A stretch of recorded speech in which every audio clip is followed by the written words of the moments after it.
तो भाई साहब, DRX क्राइम में आपका स्वागत है। आप देख रहे हैं तीसरा एपिसोड। तीसरे एपिसोड में एक अलग क्राइम कहानी लेकर मैं आप लोगों के सामने हाजिर हुआ हूं। तो चलिए जानते हैं कि वो क्राइम की कहानी कौन सी है। इतिहास का सबसे खूंखार हत्यारा, जिसने अपने रुमाल से किए 931 कत्ल, अंग्रेज भी खाते थे खौफ। अपने रुमाल से उसने 931 कत्ल किया,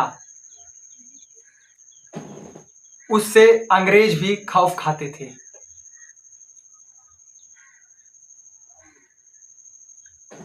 उसका नाम था सीरियल किलर बेहराम। उसका नाम था ठग बेहराम। भारत का वो सीरियल किलर जिसका नाम Guinness book of world record में दर्ज है। भारत का वो बेरहम कातिल जिसने अंग्रेजी हुकूमत की नींद उड़ा दी थी। भारत का वो हत्यारा जिसने बिना बंदूक या चाकू के बगैर 900 से ज्यादा कत्ल किए। भारत का वो सातिर जिसके कारनामों का जिक्र करने के लिए किताबें तक लिखी गई। ऐसा बेरहम हत्यारा जिसकी हुकूमत सालों तक अपने नाम का सिक्का चलाने वाले अंग्रेजों को भी डराती रही। इस सीरियल किलर के बारे में अब तो ना जाने कितनी कहावतें सामने आ चुकी हैं, लेकिन कहा जाता है कि 19वीं सदी में लोगों के दिलों में खौफ पैदा करने के लिए वाकई में उसका नाम ही काफी था। उस सातिर किलर का नाम है बेहराम, ठग बेहराम। बेहराम को ठग बेहराम भी कहा जाता है और उसे किंग्स ऑफ ठग्स का रुतबा भी हासिल है। दुनिया भर के अपराधियों की लिस्ट में लिखे तमाम सीरियल किलर्स के मुकाबले जो दहशत बेहराम के नाम की थी, ऐसी ना तो उससे पहले किसी की देखी गई और ना ही उसके बाद ये खौफ किसी के नाम का हुआ। बेहराम को ठग बेहराम भी कहा जाता है और किताबों में लिखा है कि बेहराम बेहद अनोखे तरीके से अपने शिकार की हत्या करता था। आज की क्राइम की कहानी उसी सीरियल किलर बेहराम की है, जिसकी हैवानियत का किस्सा न सिर्फ इतिहास की किताबों में पढ़ाया जाता है, बल्कि जिसके जुर्म के किस्से सुनकर आज भी लोग सिहर उठते हैं। 10 सालों में बन गया ठगों का सरदार। मध्य भारत, आज के मध्य प्रदेश के जबलपुर में 1765 में पैदा हुआ बेहराम बचपन में बेहद सीधा साधा हुआ करता था, लेकिन उनकी दोस्ती उसकी प्रेम से 25 साल बड़े सैयद अमीर अली से हुई, जो अपने समय का सबसे खतरनाक और खूंखार ठग हुआ करता था। उसी अमीर अली ने बेहराम को ठगों की खतरनाक दुनिया से रूबरू करवाया था। एक बार ठगों की दुनिया में आने के बाद बेहराम ने फिर कभी पीछे मुड़कर नहीं देखा और जल्द ही जल्द बेहराम ठगों का सरदार बन गया। बेहराम ने जब ठगों की दुनिया में कदम रखा, उस वक्त उसकी उम्र 25 साल थी, लेकिन अगले 10 सालों तक उसने इतने लोगों की हत्या की जिससे उसके नाम का खौफ दूर दूर तक फैल गया था। ठग बेहराम का वह पीला रुमाल और सिक्का जिससे वह अपने शिकार का गला घोटता था। कारोबारी, सैलानी और सेना के जवानों को बनाया शिकार। उस जमाने में बेशक आने जाने और खबरों को इधर से उधर पहुंचाने के साधन बहुत कम थे। इसके बावजूद बेहराम के जुर्म के कारनामों को दूर दूर तक पहुंचने में देर नहीं लगती थी। उसके नाम का खौफ इस कदर चारों तरफ फैल चुका था कि दिल्ली से लेकर झांसी, ग्वालियर, जबलपुर और भोपाल के साथ साथ कोलकाता तक जाने वाले कारोबारी, सैलानी, तीर्थयात्री और यहां तक कि पुलिस और सेना के जवान तक उन रास्तों से किनारा कर लेते थे जिन रास्तों पर ठग बेहराम के नाम का साया सुनाई पड़ता था। उस दौर में अंग्रेज अफसरों की रिपोर्ट में इस बात का खुलासा है कि लोग आमतौर पर काफिलों और कारवां में सफर किया करते थे, लेकिन ठग बेहराम और उसके साथ ही पूरे के पूरे काफिले को ही गायब कर दिया करते थे। यहाँ तक कि पुलिस को किसी की लाश तक नहीं मिल पाती थी। हत्यारों ठगों की टोली और हत्या का अनोखा तरीका।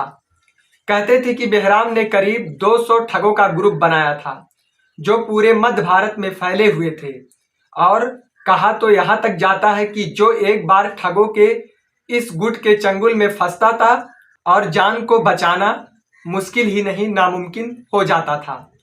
जिस दौर में ठग बेहराम के जुर्म की हुकूमत थी, उस दौर में हिंदुस्तान में ईस्ट इंडिया कंपनी भी अपने पैर पसार रही थी।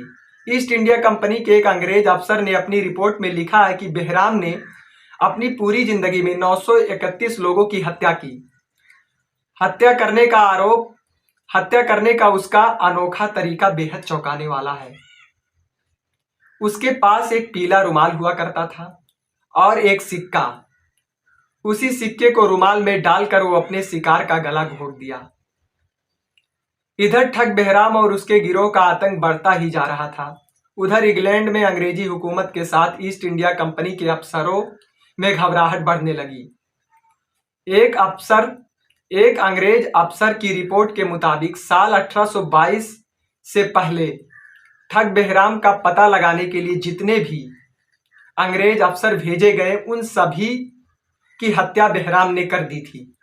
तब अंग्रेजी हुकूमत ने अपने सबसे तेज तर्रार और चालाक अफसर कैप्टन विलियम हेनरी स्लीमैन को हिंदुस्तान भेजा। साल 1822 में कैप्टन विलियम्स हेनरी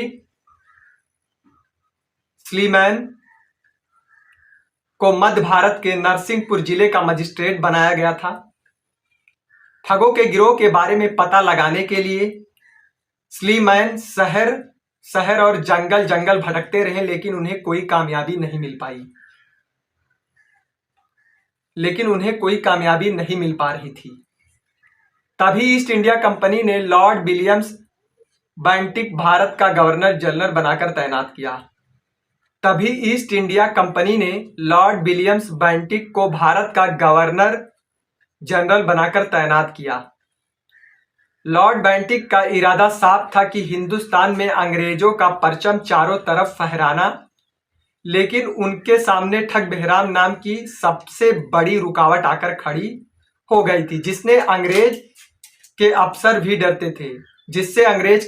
डरते थे। तब लॉर्ड बैंटिक ने स्लीमैन को पूरी छूट दी थी और साथ में सेना की एक टुकड़ी, जिससे उनकी हिफाजत भी हो सके। कैप्टन स्लीमैन ने पानी की तरह पैसा बहाते हुए अपने मुखबिरों का जाल फैलाया और जल्द ही उन्हें बेहराम के उस्ताद ठग सैयद अमीर अली के ठिकाने का पता मिल गया। ब्रिटिश फौज फौरन दबिश देने अमीर अली के घर पहुंच गई, लेकिन अमीर अली उनके हाथ से फिसल गया और फरार हो गया। लिहाजा अंग्रेज अफसरों ने अमीर अली के परिवार के लोगों को गिरफ्तार कर लिया। कई महीनों की जद्दोजहद के बाद आखिरकार 1832 में अमीर अली ने अपने परिवार को बचाने के लिए खुद को अंग्रेज के हवाले कर दिया, लेकिन कैप्टन स्लीमैन को अमीर अली की बजाय ठग बेहराम का पता जानना था। लिहाजा कैप्टन स्लीमैन ने अपने हथकंडों से अमीर अली का मुंह खुलवा ही लिया और ठग बेहराम का पता जान लिया। अमीर अली से ठग बेहराम का पता जान लेने के 5 साल तक कैप्टन स्लीमैन को कामयाबी नहीं मिली, लेकिन साल 1838 में एक रोज बेहराम की किस्मत उसे कैप्टन स्लीमैन के सामने ले ही आई और अमीर अली की मुखबिरी ने उसे अंग्रेज हुकूमत के शिकंजों में फंसा दिया।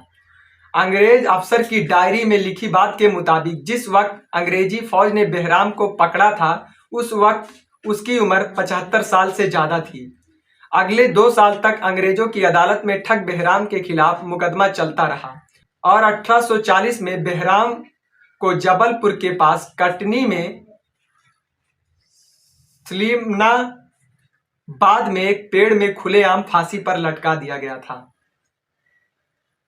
और उसके साथ लटकाया गया था 40 और ठगों को, जबकि कुछ ठगों ने अंग्रेज अफसर के सामने घुटने टेक दिए, जिससे उन्हें सुधार गृह में भेज दिया गया था। 931 लोगों की हत्या का इल्जाम। कैप्टन स्लीमैन की रिपोर्ट का खुलासा कि बेहराम के गिरोह में 200 ठग ऐसे थे जो हत्यारे थे और ये लोग सिर्फ एक ही तरीके से हत्या को अंजाम देते थे। रुमाल में सिक्के को डालकर शिकार के गले को घोंट दिया करते थे। इसके बाद लाश को ये लोग कुएं में फेंक दिया करते थे। अंग्रेज की डायरी से हत्या की गिनती 931 तक पहुंचती है, लेकिन यह भी सही है कि शायद आखिरी गिनती नहीं है। अंग्रेज अफसरों ने यह बात भी अपनी डायरी में लिखी है कि इस गिरोह ने इससे भी ज्यादा लोगों की हत्या की होगी। कैप्टन स्लीमैन की तफ्तीश की रिपोर्ट में इस बात का खुलासा होता है कि बेहराम ठग और उसका गिरोह एक खास तरह की भाषा में बात किया करते थे जो किसी के पल्ले नहीं पड़ती थी। यहाँ तक कि अंग्रेजों के जासूस ने भी उस भाषा को समझने की बहुत कोशिश की, लेकिन उसे वह लोग भी डिकोड नहीं कर सके। ठगों की जुबान में उस भाषा को रामोसी कहा जाता है। ये एक तरह की सांकेतिक भाषा थी जिसमें वो अपने शिकार, उसकी स्थिति, उसकी ताकत, उसके पास मौजूद सामान और उसके आसपास के माहौल के बारे में एक दूसरे को जानकारी देते थे। ठगों का ये गिरोह अक्सर जिस काफिले को लूटता था उसमें एक मुसाफिर की शक्ल में शामिल हो जाता था, जबकि उसके गिरोह के बाकी लोग कुछ दूरी बनाकर चलते थे। लेकिन जब काफिले के लोग रात में सो जाते थे तो ये ठग गीदड़ रोने की आवाज से पहले हमले का इशारा कर देते थे और एक साथ हमला होने की सूरत में काफिले के पास बचाव करना नामुमकिन हो जाता था और ये लोग अपने पीले रुमाल और सिक्के की मदद से लोगों का गला घोंट देते थे। अंग्रेजों की अदालत में चले मुकदमे के दौरान खुद ठग बेहराम ने अपने बारे में बताया कि खुद अपने हाथों से 150 से ज्यादा लोगों को मारा है, जबकि उसने